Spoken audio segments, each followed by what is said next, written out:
नमस्कार। मृदभांड संस्कृति भारतीय इतिहास की जो सीरीज अपनी चल रही है, इसके अंदर करंट सेशन है।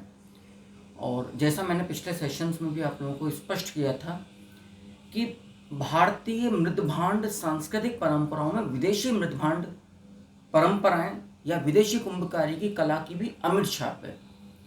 और जितना अभी तक आपने देखा, उनमें कहीं पर भी हमें किसी भी प्रकार का फॉरेन, जिसको आप वेयर या पोट्री कहते हैं, वो देखने को नहीं मिला है। NBPW तक हम लोग आ गए हैं, लेकिन दक्षिण भारत से एक मृदभांड परंपरा पाई जाती है, ऑरेटाइन पोट्री या वेयर्स। ऑरेटाइन मृदभांड बेसिकली 3 प्रकार के होते हैं, और ये ग्रेजो जो इटली का एक स्थल है, वहाँ से ओरिजिनेट ये वेयर ट्रेडिशन है, मृदभांड परंपरा है, जो रोमनों के जरिए भारत, दक्षिण भारत में पहुंची। और ये अरिकमेडो एंड पौंडीचेरी में ज़्यादातर पाए जाते हैं, विदेशी मृदभांड हैं। बहरहाल ये लास्ट सेशन है मृदभांड परंपराओं का, छोटा सा सेशन होगा। इसके बाद मृदभांड का परंपरा फाइनली आपका फिनिश हो जाएगा। इसके बाद next session Indus valley civilisation के रूप में हम काफ़ी विस्तार से देखने जा रहे हैं। अब यदि मैं दोबारा एक प्रकार का आप लोगों को रिकैप करवा दूं, तो एक आपको हल्की सी झलक प्राप्त हो जाएगी कि किस प्रकार से अब तक की हमारी मृदभांड परंपराओं की यात्रा का आरंभ रहा है। समझिएगा इस बात को जो मैं आपके सामने रख रहा हूँ। देखिएगा, सबसे पहले एक दौर मैं दोबारा आपके सामने रखता हूँ, और फिर उसको कनेक्शन अपन बिठाने का प्रयास करते हैं विभिन्न मृदभांड परंपराओं से। ठीक है जी। तो आप देखिएगा, सबसे पहला जो दौर हमें प्राप्त हो रहा है, which is stone age. Clear. Stone age के बाद आपके सामने आता है चैल्कोलिथिक एज। चैल्कोलिथिक एज को आप यहाँ पर एक तरह से कॉपर एज के नाम से भी आप लोग पुकार सकते हैं, क्योंकि पाषाण चलता रहा है। इसके बाद फिर आप लोग देखते हैं, याद रखिएगा इस बात को, ब्रॉन्ज एज। ब्रॉन्ज एज, और ब्रॉन्ज एज बेसिकली ये है हमारे सामने इंडस वैली सिविलाइजेशन।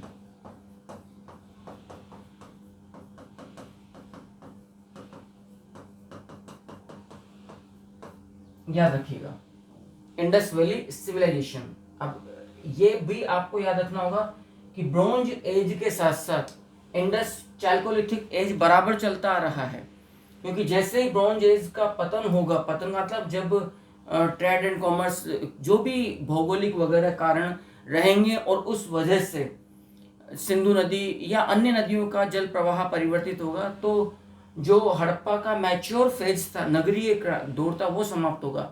नगरीय दौर समाप्त होते ही ट्रेड और कॉमर्स बिखरेगा। जब आपके ट्रेड और कॉमर्स के इंटरस्टेट और इंटरनेशनल रिलेशन समाप्त हो जाएंगे, तो पक्की बात है, जो मैंने कहा कि ब्रॉन्ज एज के साथ साथ चैल्कोलिथिक एज पैरेलली चलती रहेगी, तो वो फिर उस अर्बन फेज के बाद भी चैल्कोलिथिक एज चलता रहेगा। अब आपको यहाँ पर एक बात समझनी पड़ेगी कि बेसिकली ये इंडस वैली सिविलाइजेशन है, ब्रॉन्ज एज, लेकिन यहां पर इसको आप फर्स्ट अर्बनाइजेशन,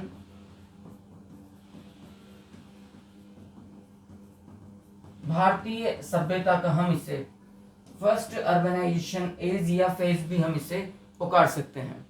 ब्रॉन्ज एज के बाद जो आरंभ होगा वो होगा आपका आयरन एज। तो आयरन एज के प्रारंभ में यहां पर हम ले सकते हैं ऋग्वेदिक एज। अब आयरन एज के साथ साथ आपके यहां पर जो आरंभ हो जाएंगे, इनमें आ जाएगा लेटर वैदिक एज, और फिर उसके बाद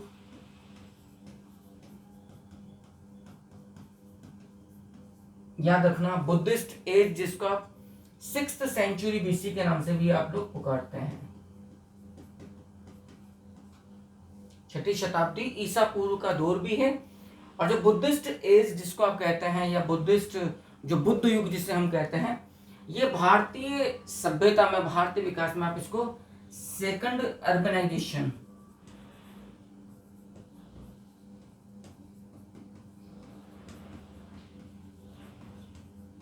इरा सेकंड अर्बनाइजेशन यानी कि द्वितीय नगरीय क्रांति के नाम से भी हम लोग इसे पुकारते हैं। क्लियर है मामला। अब यदि मैं आपके सामने जितना अब तक हमने इस अध्याय में देखा संक्षिप्त रूप में, कंसाइज रूप में आपके सामने बतलाना चाहूं तो स्टोन एज में जो 3 फेज आपके सामने आ रहे हैं,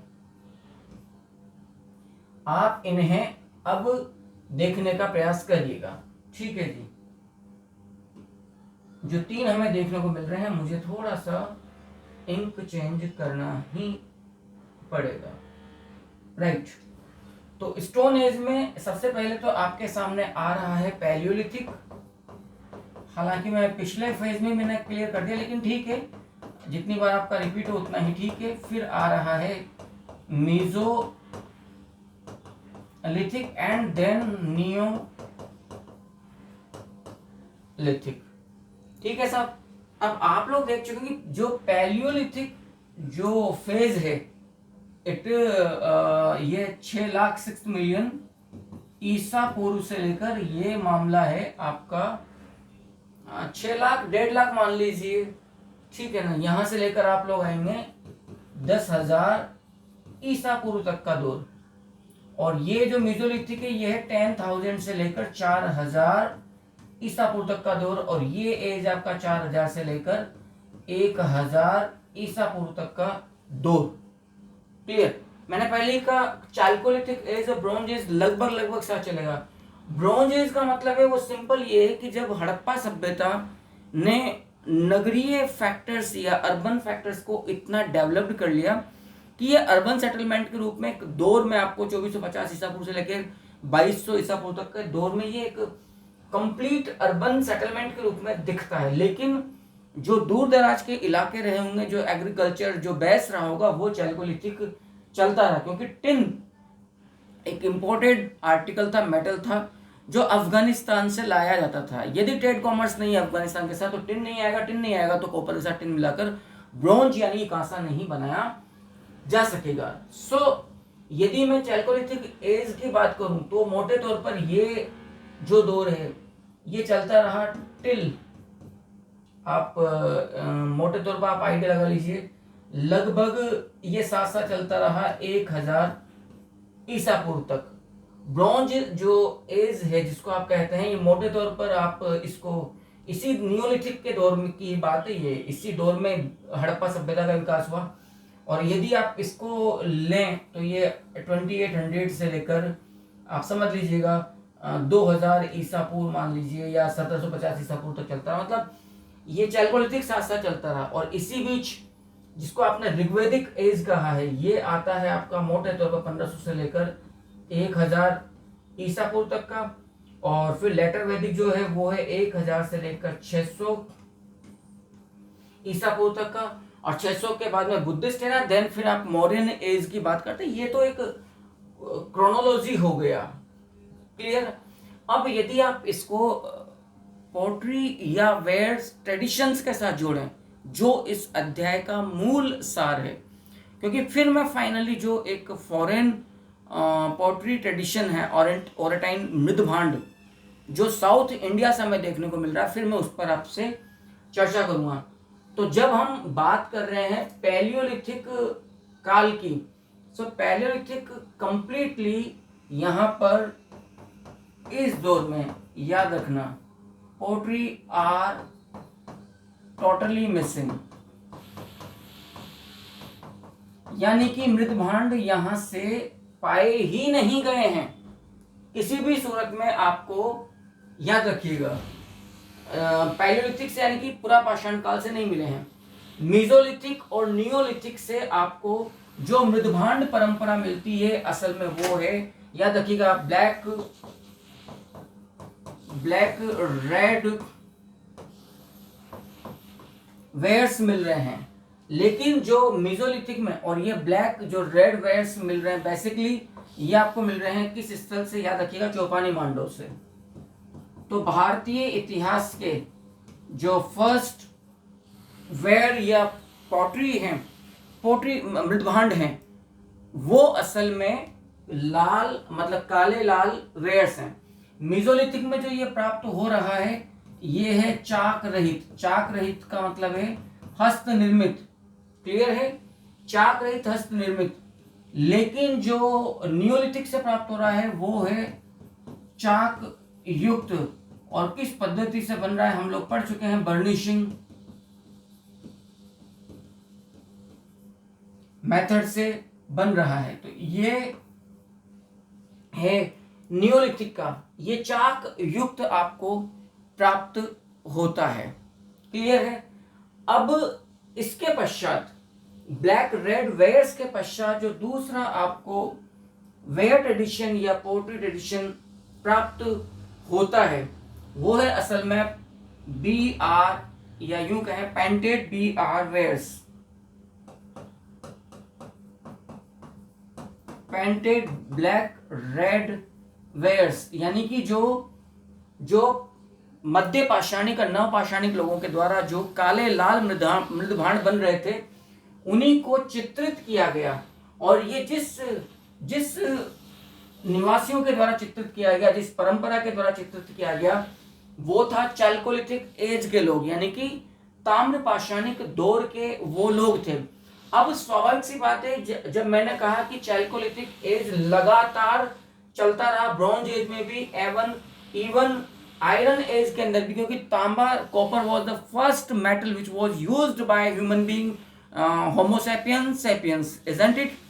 अब वो पाषाण के साथ भी चलता है, उसके साथ साथ टिन आ गया, ब्रॉन्ज बन गया, और आयरन फेज भी साथ साथ चलता रहा है। तो जो मैं कहना चाहता हूं वो ये है कि जिसको आपने ब्लैक रेड वेयर्स कहा है, जिसको आपने लाल काला लाल मृदभांड कहा है, ये किसी एक युग का सांस्कृतिक प्रतिनिधित्व नहीं करता, क्योंकि ये स्टोन एज से भी चल रहा है। बस स्टोन एज में वो पेंट लेस था, यानी कि उस पर चित्र नहीं था, लेकिन वो पेंटेड हो गया इस काल में। तो ये आप समझ लीजिए प्री हिस्टोरिक, चैल्कोलिथिक, आप कह लीजिए इंडस वैली सिविलाइजेशन के अंदर, then later Indus valley civilisation के जो चैल्कोलिथिक फेज है वो, एंड ऋग्वैदिक तक भी ये चलता रहा। साथ साथ ये थोड़ा सा घुसपैठ करता हमें पीजीडब्ल्यू फेज के अंदर भी नजर आता है, क्लियर है। यहां तक की बात को मैं उम्मीद करता हूं कि आप लोगों ने ठीक से समझ लिया है। अब ये जो पेंटेड ब्लैक रेड वेयर से, इनके साथ साथ याद रखना, इनके साथ साथ आपको नजर आएगा ब्रॉन्ज एज में रेड वेयर्स। हड़प्पा सभ्यता के जो विशिष्ट मृदभांड हैं वो हैं लाल या गुलाबी, याद रखिएगा, लाल या गुलाबी मृदभांड। समझ में आ रही बात आप लोगों को। तो इन पेंटेड रेड वेयर्स के बाद आपको नजर आते हैं लाल या गुलाबी मृदभांड। फिर लाल या गुलाबी मृदभांड के बाद आपको नजर आएंगे जो लेटर चैल्कोलिथिक, याद रखिएगा, लेटर जो इंडस या लेटर हड़प्पन जो फेज है, जिसको आप चैल्कोलिथिक कहते हैं, उत्तर हड़प्पाई ताम्रपाषाणी, उसके अंदर एक नया प्रकार का मृदभांड नजर आएगा, इसको आपने नाम दिया था ओसीपी, यानी कि ओशर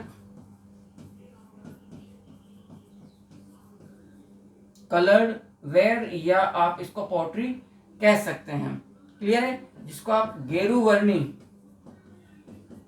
गेरुवर्णी मृदभांड के नाम से भी आप लोग जानते हैं, पुकारते हैं।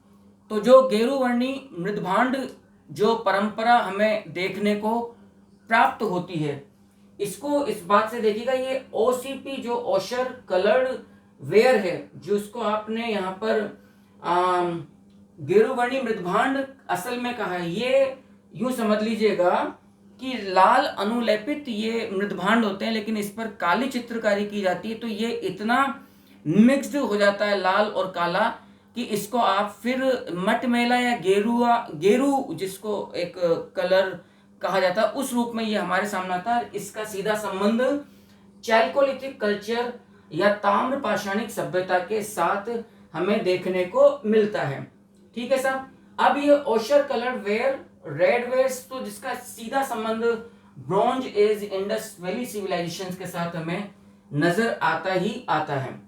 इसके बाद जो एक विशिष्ट परंपरा, क्योंकि अब ये ताम्र पाषाणी के बाद सीधा जो चालू होगा वो ऋग्वैदिक और लेटर वैदिक वाला मामला चालू होगा, यानी कि आयरन फेज जब यहां से आरंभ होगा, जिसको आप लोह युगीन संस्कृति के नाम से भी पुकारते हैं। तो फिर ये चालू होगी, अगली जो मृदभांड संस्कृति आएगी वो आएगी पीजीडब्ल्यू।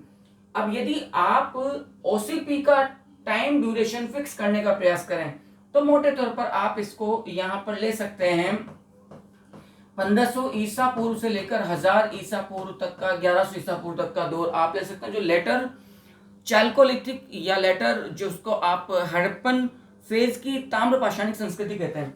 इसके बाद पेंटेड ग्रे वेयर्स आरंभ होते हैं। याद रखना, पेंटेड ग्रे वेयर्स नजर आते हैं जिसको आप कहते हैं चित्रित धूसर मृदभांड। क्लियर है?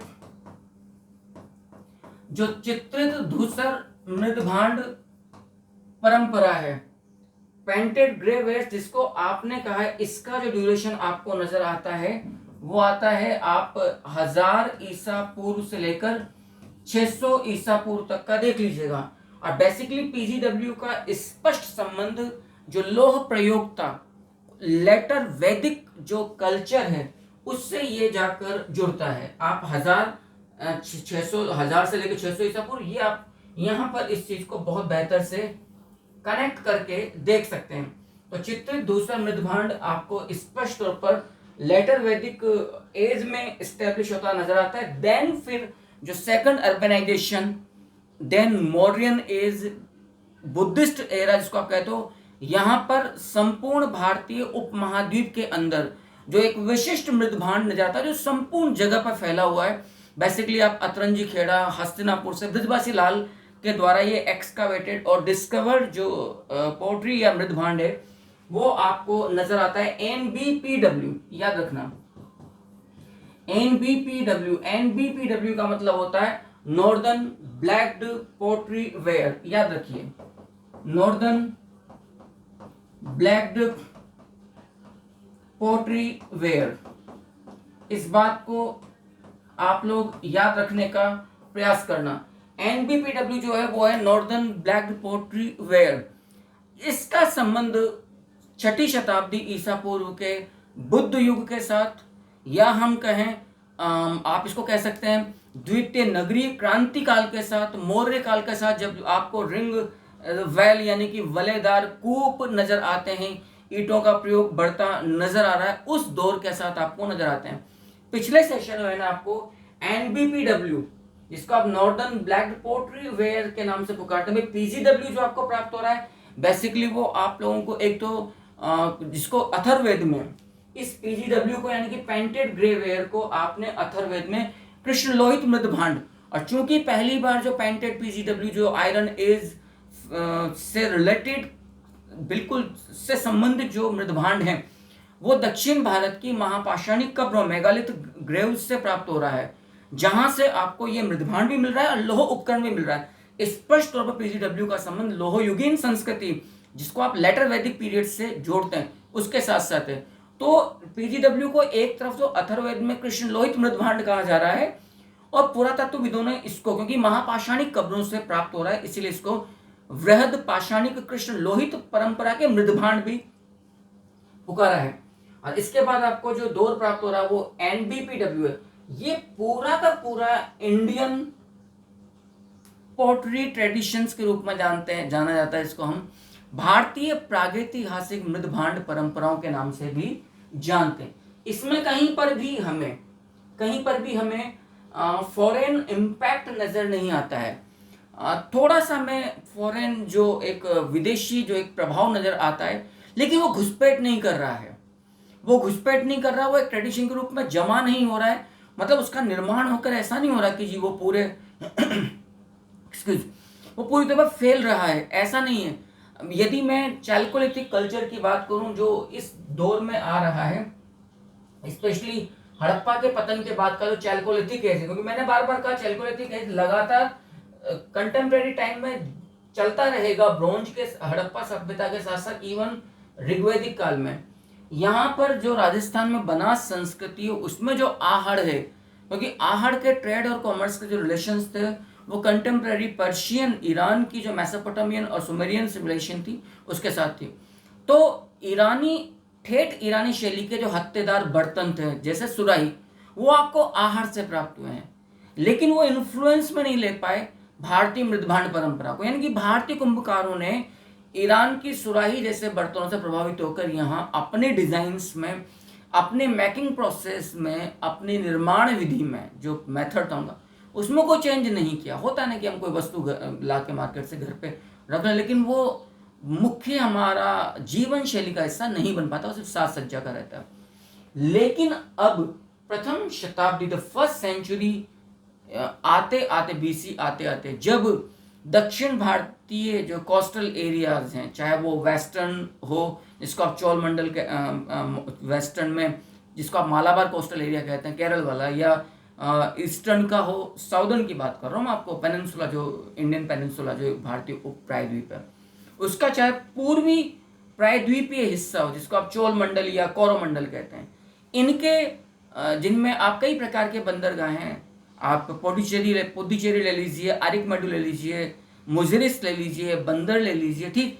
इनके जब ट्रेडर कॉमर्स के रिलेशंस इटली के साथ या रोमन्स के साथ हुए, तो दक्षिण भारत में रोमन परंपरा के, ग्रीक परंपरा के जो मृदभांड थे, जिनको आप ओरेटाइन मृदभांड कहते हैं, ओरेटाइन पोट्री कहते हैं, वो प्राप्त हो रही हैं, जिनका ओरिजिन जो प्लेस है वो इटली में ग्रेजो है। और ये विदेशी मृदभांड है जिन पर निर्माता का नाम भी अंकित है। ये खास बात है इस ओरेटाइन मृदभांड की। और ये 3 प्रकार के हैं जो ये मृदभांड है। इनमें एक ओरेटाइन या एरिटिन है, एक एम्फोरा है, ठीक है। तो पहली बार जाकर आपको जो विदेशी मृदभांड परंपरा वो फर्स्ट सेंचुरी बीसी तक नजर आइएगा। फाइनल स्टेज में उसको देख लीजिए, इसके बाद मैं समझता हूँ चैप्टर पूरा होगा। फीडबैक जरूर दीजिएगा, क्योंकि बहुत अब मुझे बार बार कहने की आदत नहीं है, आपको देखना है कि किस लेवल की क्लासेज है और जो व्यक्ति आपके सामने है वो कितना पैशनेट होकर आपके लिए इन चीज़ों को प्रोवाइड कर रहा है। ये आपका कार्य, मैं अपना कार्य बखूबी कर रहा हूँ। तो अगला जो मृदभांड हम आपके सामने ले रहे हैं ये है ओरेटाइन मृदभांड। याद रखिएगा, ओरेटाइन मृदभांड, इनका जो आपके सामने जो टाइम आएगा वो आएगा फर्स्ट सेंचुरी बीसी के आसपास। और ये याद रखना, बेसिकली इन्हें जाना जाता है विदेशी मृदभांडों के रूप में, क्लियर, जिनका जो ओरिजिन प्लेस है वो है ग्रेजो। कहां पर? इटली। और ये विदेशी मृदभांड, इनकी सबसे बड़ी बात यह कि इन मृदभांडों पर निर्माता का नाम अंकित था, निर्माता का नाम अंकित था। और ये पहली बार जो इनकी जो प्राप्ति आपको हो रही है कि ये कहां से प्राप्त हो रहे हैं, तो इस दक्षिण भारत से प्राप्त हो रहे हैं। दक्षिण भारत में आप इनको कहेंगे अरिकमेडु, ठीक है जी, और पुडुचेरी, जिसको आप असल में पौंडीचेरी के नाम से भी पुकारते हैं। वहां से ये ओरेटाइन मृदभांड, जिनको हम विदेशी मृदभांड कहते हैं, साउथ इंडिया के इन कोस्टल एरिया से प्राप्त हो रहे हैं। अब ये जो ओरेटाइन मृदभांड आपको प्राप्त हो रहे हैं, ये असल में हमें याद रखिएगा, ये असल में हमें 3 प्रकार के प्राप्त हो रहे हैं। ये महत्वपूर्ण है। अब ये जो 3 प्रकार के ओरेटाइन मृदभांड आपको प्राप्त हो रहे हैं, अब आप इन्हें एक एक करके गौर से देख लीजिए कि साहब ये 3 प्रकार के जो मृदभांड हैं ये कौन कौन से हैं। तो वेरी फर्स्ट में ले रहा हूं ओरेटाइन।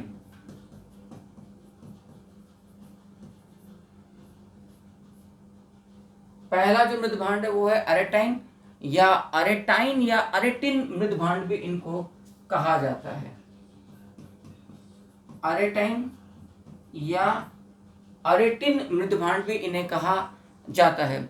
अच्छा, ये लाल रंग के चमकीले मृदभांड है, ये एम्फोरा से बिल्कुल ही अलग हैं।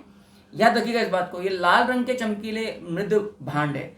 इनका एक विशिष्ट नाम आपको और प्राप्त होता है, क्लियर, टेरा सिगिलाटा मृदभांड। दोबारा सुन लीजिएगा, टेरा सिगिलाटा पोट्री भी इन्हें कहा जाता है। अब इतना बहुत गहराई वाले रिसर्च वाले मामले में मेरे पास, मैं फिर बोल रहा हूँ, किसी प्रकार के मैटर की या रिसर्च बेस्ड की कोई कमी नहीं है। आप इस बात से आइडिया लगा सकते हैं कि जब मैं अपने एप्लीकेशन पर जो पेड कोर्सेज है जहाँ पर आप नेट, JRF, IAS या UPSC के स्टूडेंट्स को टीच करते हैं, तो क्योंकि हम पूरा पैकेज उन्हें देते हैं जब पैसा ले रहे हैं उनसे, उसमें नोट्स का लेवल इस प्रकार से रखा जाता है कि किसी भी प्रकार के कोई गाइड, किसी कोचिंग के नोट्स पूरे ऑल ओवर इंडिया में आपको कहीं भटकने की, कहीं देखने की, कहीं जाने की फिर आपको आवश्यकता नहीं है।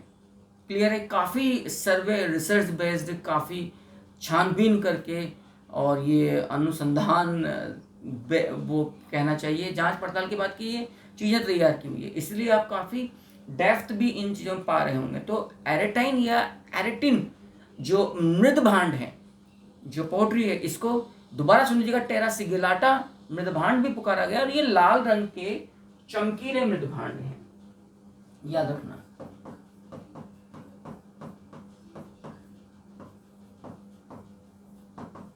इन्हें लाल रंग के चमकीले मृदभांड कहा जाता है। असल में इटली के अंदर एक शहर है एरेजो, क्योंकि इटली ग्रेजो से तो इनकी उत्पत्ति हो रही है। इटली का एक शहर और है एरेजो, एरेजो की वजह से इसको एरेटिन या एरेटाइन नाम इनको दिया, क्योंकि वहीं पर ये बन रहे हैं, वहीं से इंपोर्ट हो रहे हैं। एक और जो एरेटाइन मृदभांडों में एक जो और विशिष्ट प्रकार है, वो विशिष्ट प्रकार है एम्फोरा। अब ये एम्फोरा असल में किस तरह का बर्तन है, इसको आप लोग लंबी नेक और बॉटम एंड इस तरह का, फिर यहाँ पर आप देख लीजिएगा इस तरह के हैंडल्स आपको देखने को मिलेंगे। तो ये असल में आप यूँ समझ सकते हैं कि ये शराब परोसने के बर्तन के रूप में, 2 हत्थे वाला जार आप इसको कह सकते हैं, ये शराब परोसने, और इसको समुद्री यात्रा के दौरान जहाज में भी रखा जाता था। तो ये 2 हत्थे वाला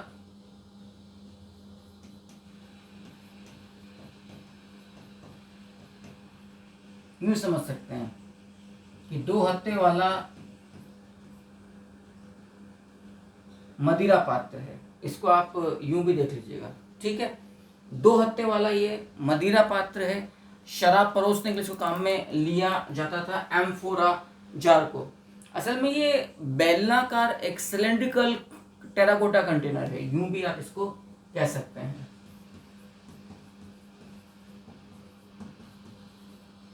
cylindrical terracotta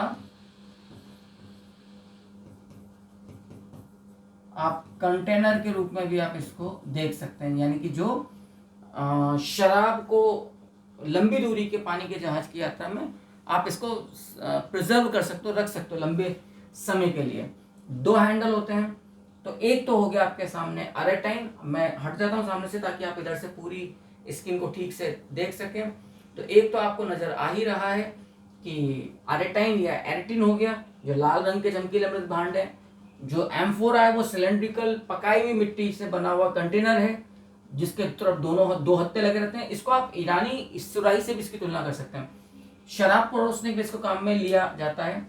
and third one is, ये थोड़ा सा डोटेड है, इसको आप चक्रांकित रोलेटेड मृत भांड भी इसको पुकारा गया है, याद रखिएगा, रोलेटेड मृत भांड भी इसको पुकारा जाता है। ये अमरावती से प्राप्त हुआ है, कोल्हापुर, मास की कई जगह से प्राप्त हो रहा है। तो ये वाला जो मृत भांड है ये है चक्रांकित रोल्टेड मृद भांड, जो कि कई स्तरों से मास की,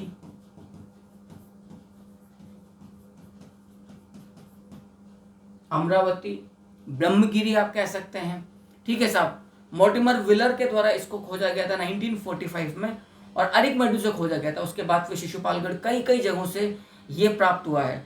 इस पर जो सजावट होती है इन रोल्टेड पोट्रीज पर, ये होती है इस प्रकार से, dot dot dot dot dot dot करके, इस प्रकार से आप लोग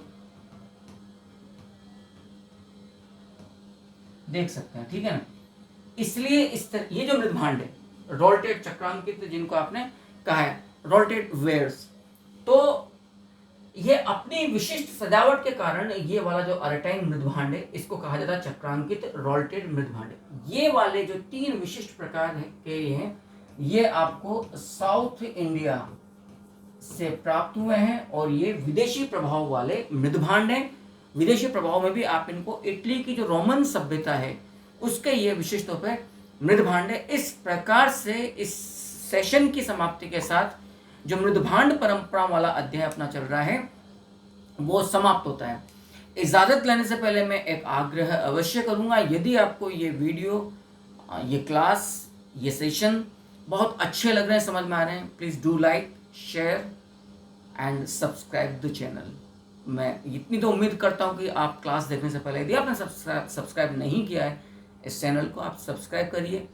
पैसा आपसे नहीं लिया जा रहा है और अब तक जो रेगुलरिटी रखी हुई है मेरे द्वारा इन क्लासेज में, इन सेशंस में, इससे भी एक आप आइडिया लगा सकते हैं। और मैं कोई ऐसी बात नहीं कर रहा हूँ कि कोई ओपन चैलेंज या कुछ है, बट कंपेयर अवश्य करिएगा जहाँ आप पढ़ रहे हैं, जिनसे आप पढ़ रहे हैं, कि आपको पढ़ना क्या चाहिए था पैसा खर्च करने के बाद भी, और यहाँ क्या मिल रहा है। बहरहाल ये प्रश्न कुछ अनछुए पहलुओं के साथ मैं आप लोगों के बीच में छोड़ के जा रहा हूँ। आप सुधीजन हैं, बुद्धिजन हैं, विद्वान लोग हैं, देखिए, फैसला करिए, अच्छा लगे लोगों को बताइए, नहीं लगता है कृपया मुझे अवश्य बताइए। Thank you.